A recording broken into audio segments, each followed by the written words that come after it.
오늘은 제가 실제로 작업했던 ASO 사례를 소개해 드리도록 하겠습니다. ASO란 앱스토어 옵티미제이션의 약자로 스토어 검색 최적화 작업입니다.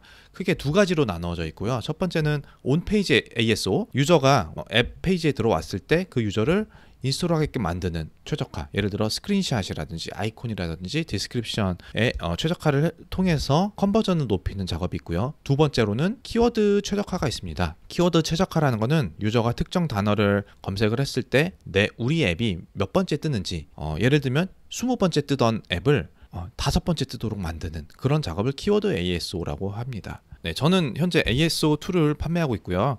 전에는 SEO 마케터로서 ASO가 실제로 비즈니스에 도움이 된다라는 사실을 알고 있습니다. 하지만 아는 것과 경험해본 거에는 차이가 있겠죠. 그래서 제가 아는 대표님께 부탁을 해서 제가 ASO 작업을 해드릴 테니 적용을 좀 해달라고 부탁을 드렸습니다. 오늘은 두 가지 사례를 보여드리도록 하겠습니다. 제가 사용한 툴은 센서타워입니다. 저는 센서타워의 모든 상품을 사용할 수 있기 때문에 이 작업이 더 수월했지만 좀 저렴한 플랜을 구독하셔도 작업을 할 수 있습니다. 월 59불짜리 플랜도 있습니다. ASO가 정말 효과가 있었는지 한번 살펴보시죠. 결과부터 보여드리겠습니다.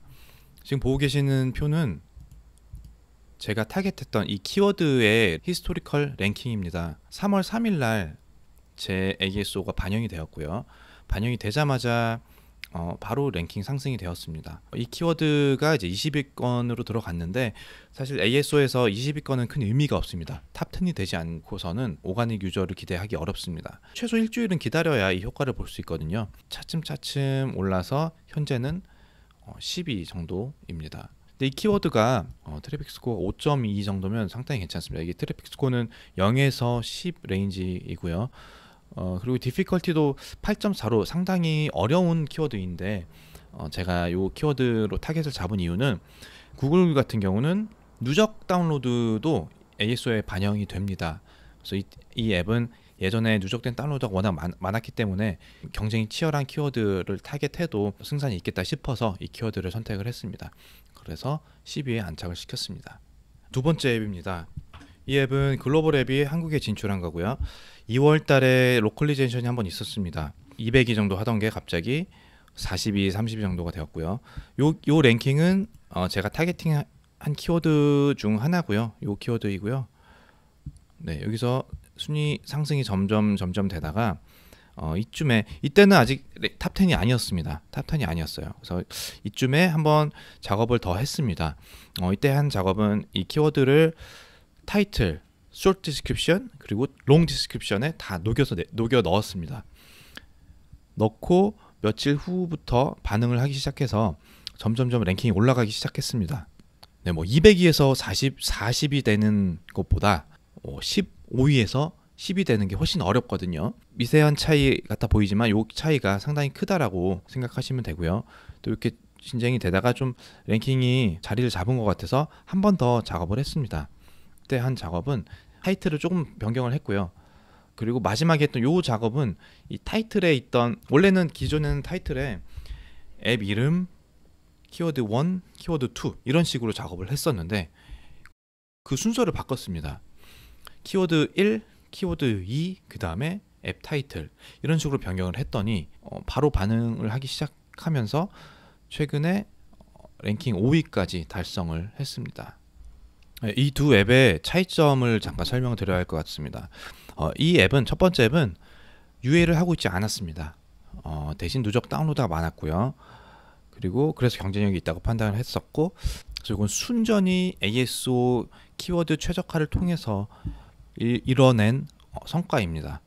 대신 타이틀에는 이 키워드를 삽입하지 않았습니다. 타이틀에도 키워드를 추가를 했었다면 더 높은 순위에 더 빨리 안착하지 않았을까라는 생각은 듭니다. 두 번째 앱은 요거는 UA랑 같이 진행을 했습니다.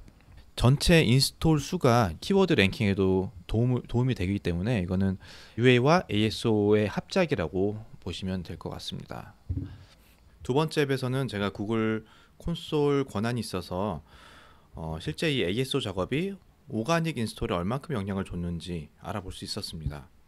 네, 이건 3월달이고 오른쪽은 4월달인데 보시면 3월달에는 스토어 비지터가 491명이었는데 4월달에는 2121명이 되었습니다. 한 5배 상승을 했죠. 그리고 여기 그 퍼스트 타임 인스톨러 이제 컨버전 레이시죠. 이거는 9.4%에서 18.5%. 요거는 홈페이지 ASO 작업을 제가 해서 한 2배 정도로 컨버전 레이스를 향상시켰습니다. ASO 작업 얘기하다 보면 이런 질문을 많이 받습니다. 그래서 ASO 중요한 건 알겠다. 그래서 뭘 어떻게 해야 되냐? 키워드를 타이틀이나 디스크립션에 넣으면 되는 거 아니냐라고 하시는데 맞는 말입니다. 키워드와 디스크립션에 이 키워드를 잘 녹여 넣는 게 가장 중요한데 그거밖에 할 게 없는데 사실. 근데 그것보다 중요하고 어려운 거는 어떤 키워드로 최적화를 할지 리서치하는 게 쉽지 않습니다. 그래서 어떻게 제가 리서치를 했는지를 보여드리도록 하겠습니다. 첫 번째 단계는 키워드 브레인스토밍입니다. 그러니까 우리 앱을 떠올렸을 때 떠오르는 키워드가 있잖아요. 그거를 타이프를 쳐봅니다. play.google.com 가서 키보드로 쳐본다든지 아니면 앱에서 플레이스토어 앱에서 키워드를 쳤을 때 뜨는 오토 컴플릿을 활용하시면 도움이 됩니다. 그럼 다 리스트업을 합니다. 두 번째는 이 오토 컴플릿된 단어들을 다 쳐봐서 어떤 앱들이 탑 10에 있는지 확인을 합니다. 확인을 할 때 가장 눈에 많이 띄는 앱들이 있을 겁니다. 그래서 경쟁 앱을 리스트업을 합니다. 한 5개 정도요. 그리고 이제 5개의 경쟁 앱들이 오가닉 다운로드가 얼마큼 되는지 확인을 합니다. 이 다운로드가 UA로 인한 건지 피처드로 인한 건지 이걸 확인하는 이유는 실제로 이 키워드가 중요한지 아닌지 실제로 오가닉 다운로드에 도움이 되는 키워드인지 확인을 하기 위함입니다. 어떤 경우에는 탑 3가 되지 않는 이상 오가닉이 발생되지 않는 키워드도 있었습니다. 네, 그 다음 이제 마지막으로 키워드 선택을 해야 됩니다. 이때 너무 치열한 키워드는 당연히 제외시켜야 되고요. 탑 5가 될 가능성이 있는 키워드를 선택하셔야 됩니다. 경쟁이 치열한 키워드인지 아닌지 알아볼 때 제가 사용했던 크라이테리아 중 하나는 경쟁 앱들의 타이틀에 이 키워드가 사용이 되었는지 아니었는지 확인을 하는 거였습니다. 당연히 사용이 안 되었을수록 좋은 키워드입니다. 그 다음에는 경쟁사 디스크립션에 이 키워드가 몇 번 사용이 되었는지 확인을 했습니다. 키워드 덴시티라고 하죠. 이걸 확인을 했습니다. 키워드 덴시티의 공식은 전체 단어 수 나누기 키워드 사용 수입니다. 이게 3%가 넘어가면 구글이 스팸하는 업체다라고 간주할 수가 있어서 페널티를 받을 수가 있습니다. 그래서 2에서 3% 사이로 타겟을 잡으면 좋습니다. 경쟁사가 ASO에 신경을 쓰는지 안 쓰는지를 확인을 하면 좋습니다. 이걸 확인하기 위해서는 타이틀을 변동을 얼마큼 자주 하는지, 디스크립션 얼마큼 자주 바꾸는지, 주요한 키워드를 얼마큼 사용했는지 등을 확인하면 됩니다. 즉 센서의 엔터프라이즈 상품 중에 이걸 도와주는 상품이 있습니다. 이제 마지막으로 문구를 제작을 하면 됩니다. 문구 제작은 키워드 덴시티 2에서 3% 수준으로 디스크립션을 잘 작성을 하시면 됩니다. 타이틀에 키워드를 사용하는 게 가장 중요합니다. 네, 오늘은 구글 플레이 스토어 기준으로 ASO 설명을 해드렸습니다. 내용이 너무 길어질까봐 최대한 간결하게 설명을 드렸는데요. 좀 어려울 수 있습니다. 그래서 혹시 이해가 안 가시거나 좀 추가 설명이 필요하신 부분이 있으시면 아래 코멘트에 남겨주시면 제가 최대한 답변을 드리도록 하겠습니다. 감사합니다.